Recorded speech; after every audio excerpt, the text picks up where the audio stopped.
hore mayenje ngo nyakatingo nabyo ngo ngiboleka yarango myeto kayana batinera batagambo na Rwanda tikwine teganye chimutagatana amasonge mbaremba zuncho mutima rukutura sega bitura mose tokera basari mu ibingo akahundwa kwanza benyi turetini ntambira abago yo sango kora mfundo kunye bugatsari emanzi titara bahabe amatware rteke bakongorangano muri gato kintimbiro tarshega gamba me ifire yakapule bantinira batagambo te byartino muri sani manya somane tuzari nyamwaga to sangiriyo munyabyoma ifire mayenza gatukura mutima gwafodu muri sakari batayo go buri ogwe musuko arangeba batizo manzi naje bugera abanyabongo twekera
The Traces Dynasty existed in the early 16th century, and it was one of the most powerful empires of all times. My name is Dahura II Kashagama, king of Busongora Kingdom. We don't know what the technology is that they used at the time, but we know that 1,000 years ago when they were founding this kingdom, or around that time, that the empire was very powerful. I mean, these people knew how to fight. One of the things that I keep wondering about is that there's a record in China called the Sung Shi that mentions that they sent a giraffe to a place called Kaifeng in the middle of China. But the logistics of taking a giraffe to the coast, packing it on a ship, and then delivering it to China on a coast, and then walking it all the way to the palace of another king, and then it's healthy, it's complicated. Even now, there are very few states that have that skill. We may have the technology, but very few people have veterinary skills to be able to manage such a task. And they did it.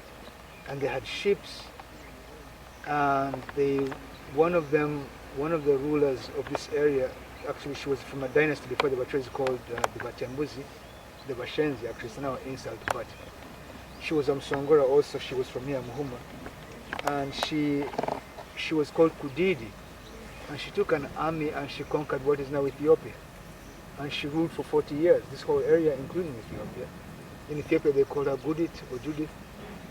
So you can imagine that these people were very highly technologically advanced, they knew how to fight, they knew how to move things around, and they built Bigobya Mujeni, which is the biggest, I think, Stone Age sites, they claim Stone Age, whatever, but in Central and East Africa.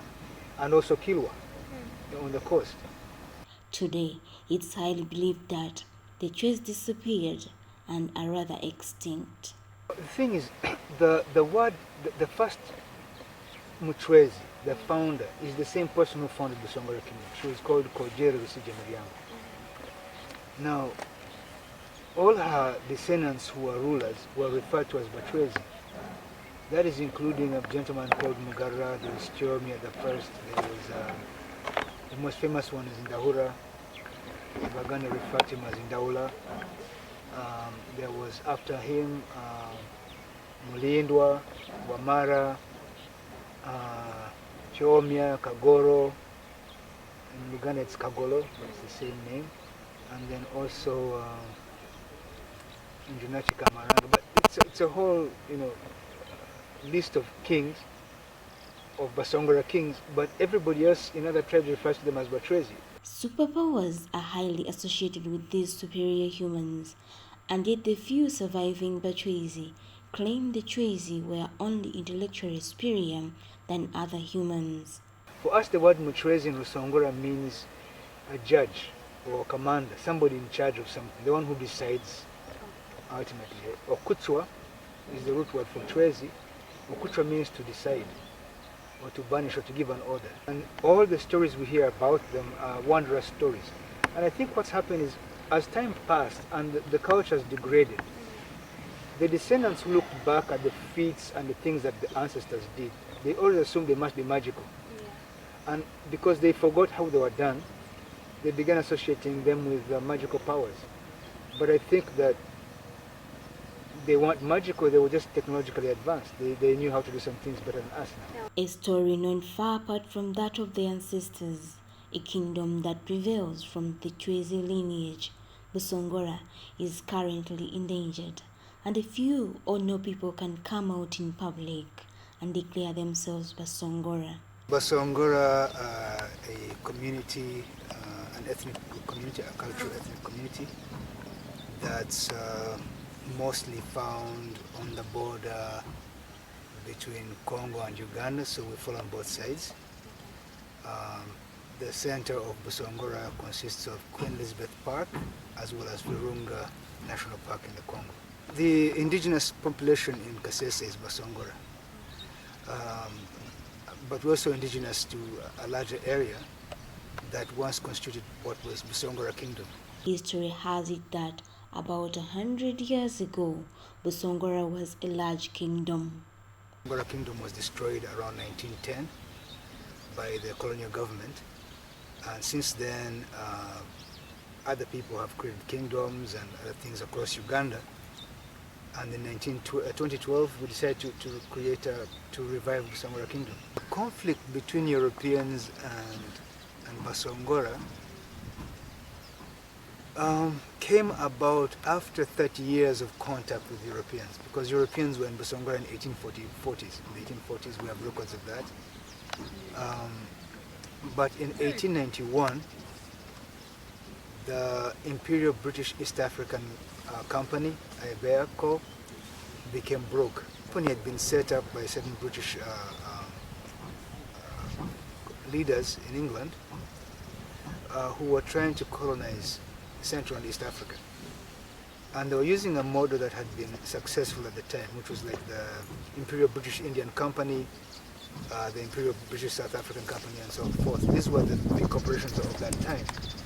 So the IBEA became broke, so they sent one of the agents called Lugard. Lugard came to Uganda and met Apollo Kagwa, the Prime Minister at the time. He was a very young Prime Minister, about 25 or 26 years old. And he asked him how he could fund the IBEA because it was getting broke. It was about to be insolvent and was going to be closed. So Apollo Kagwa, who had actually lived in Busongora at one point, mentioned to him and said, look, the only kingdom here that is viable right now with resources is Busongora. Busongora at the time was mining copper and gold in the Kilimbe mines. Lugard realized that the only way he could get help was to come and trade with Busongora or take it over. So Emin Pasha, who had a bigger army than Lugard, had been in Busongora before, some years prior, and Stanley also had also come here prior with a larger army than Lugard. But in 1891, Basangara had a civil war. They split into groups and they fought amongst each other. And so Lugard saw a chance to take over because he had wanted to negotiate with one group or another and he couldn't. They came with a woman who was a Busongora princess called Kahinju, and some other people who had been part of the Toro Kingdom before it was destroyed by Kabalega. Toro Kingdom was a separate kingdom from Busongora, and it had been destroyed about 20 years prior to 1891, and they had always been trying to find a way to go back home. Lugard asked them for help. So them and the Baganda army, as well as the King's African Rifles and some Swahili fighters, all basically came to Busongora. They entered peacefully. The Basongora were not concerned because it wasn't new to them. And then they went to Katwe, and then they began trading, but at some point they tried to raise the flag, the British flag, and the Basongora said, you can't do that, you have to leave. And so an altercation started, and then the commander of the unit, the Basongora who were there at that time, was a guy called Rukarwa Majiji. He actually had weapons, he had guns. Gun in 1891 and lasted all the way up to 1931. So at that point in 1931, Busongora Kingdom had already been destroyed, and Basongora were removed forcibly, those who had survived, and they all left, and a few stayed.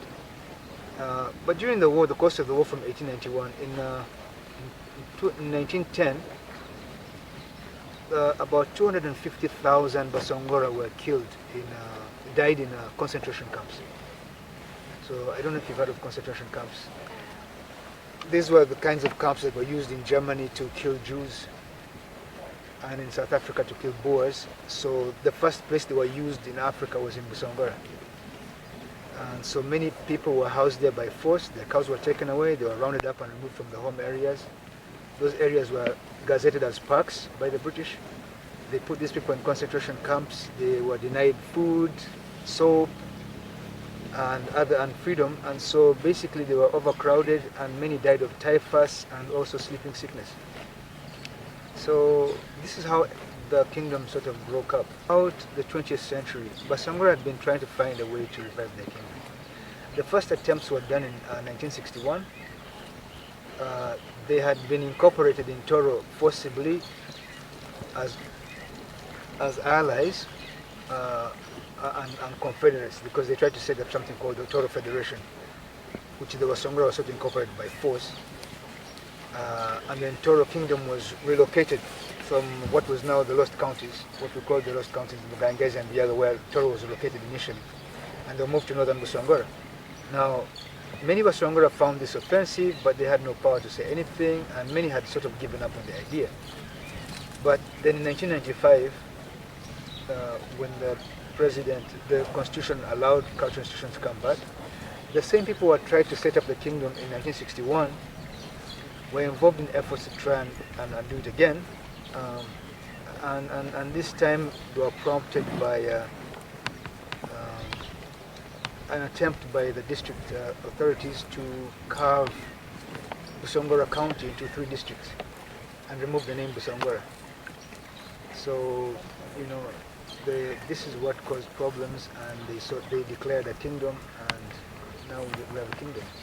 In the heart of Kasese, below these beautiful mountains, a race of few cattle-herding individuals, some live in simple scattered communities, and some in the middle of Queen Elizabeth National Park. The thing about Busongora society is we are a cattle-herding society, essentially. So our homesteads are spread. You have a house here, your neighbor is 2-3 kilometers away, or even a mile or more. And there are only, I think, a few settlements in Busongora where you find concentrations of Basongora. But the whole area we drove through yesterday, for instance, if we went into Basongora neighborhoods, one house is alone, and there's another house, as far as the horizon. They declared a park, and they expelled people. Some people never left.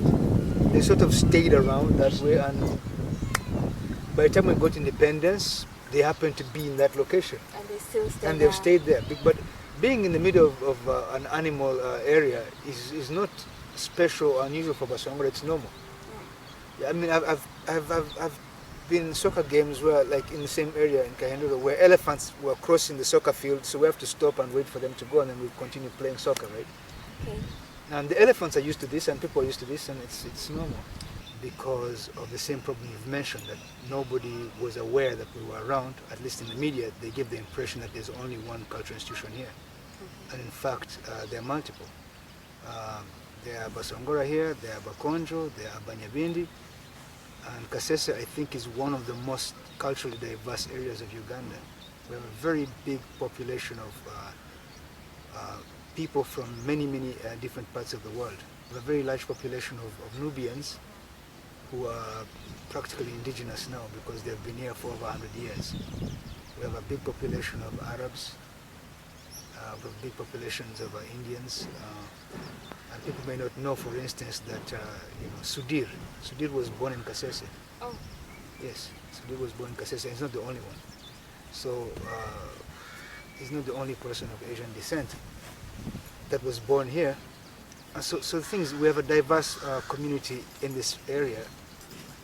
And so it's important for people to realize that other cultural institutions and other communities also should have a voice. You can't just simply say only one community is indigenous here or should only stay here by themselves. It's not possible.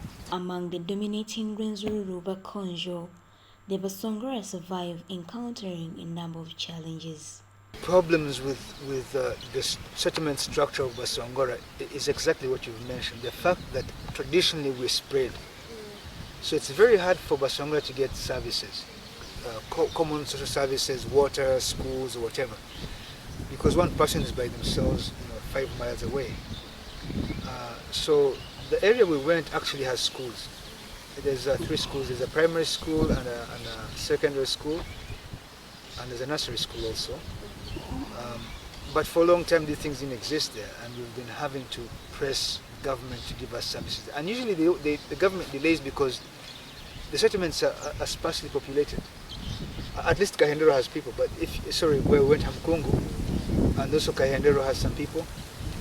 But you find other enclaves where Basongora are, where there's like 5 families only, and they're like 30 miles from the nearest school or whatever. Yeah. However, day by day, the kingdom continues to search for means of survival. Us to fund our schools. We have been able to get donors to help us get boreholes to supply water to areas which are water scarce areas. We have been promoting sports. We have now, the kingdom has been sponsoring sports in the kingdom, and we have, I think, now about 15 soccer teams or 16 and a tournament. So that's a sort of youth support services essentially. We do health work to promote better health conditions for people. We provide scholarships for children in school and adults, and many other things like this. And of course we do tourism. An image that has been created over the last few hundred, I think last century, 100 years, by film. And people sort of selectively are drawn to the dramatic elements of dysfunctional kings. So they think that a king is supposed to be hidden, can't talk to the public, that when you approach them you have to bow down or whatever. And yet what's happening is that now many of the kings who have been enthroned in Uganda, I think there's about now 27 cultural institutions in Uganda that are functional. Many of them also don't know the rules. So I happen to have spent a lot of time studying history, and I even taught history at university in Canada. I used to give lectures, and I'm a Pan-Africanist, and I have, I think, a good idea about how kingships function in different parts of the world, and even in Africa here, and even Basongora before. I'll give you an example, for instance, that in traditional times when a king was holding court in Busongora, they had palaces, but they would always do it outside. You had to sit under a tree called Nkukuru, which is, I don't know, we have an example here. They're called Euphorbia candelabra. It's a type of succulent plant. So you sit under it, and then you receive visitors. And they're supposed to leave their spears back near the gate, and then they can come with their stick, the traditional Basangara. But before they greet the king, they have to move the stick to the left hand. And then they give him their arm, he greets them, and then they go and sit over there, or wherever they sit, right? If they're elders, they sit in a chair.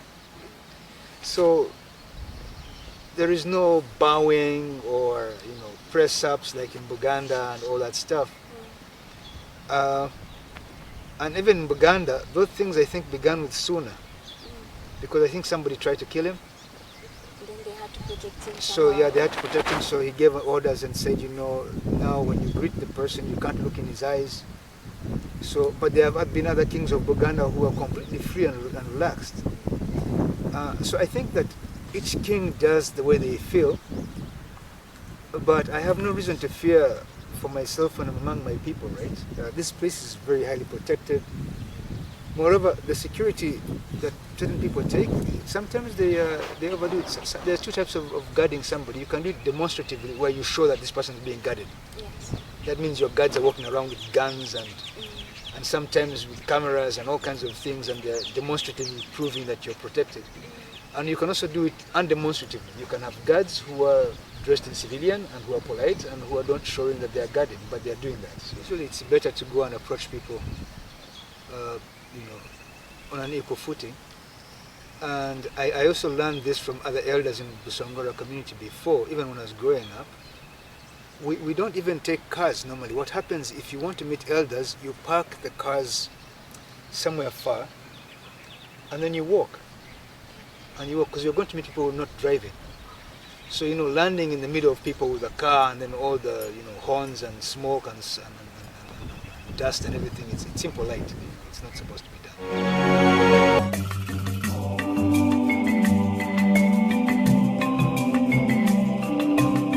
Eno ye Uganda n'ebyayo.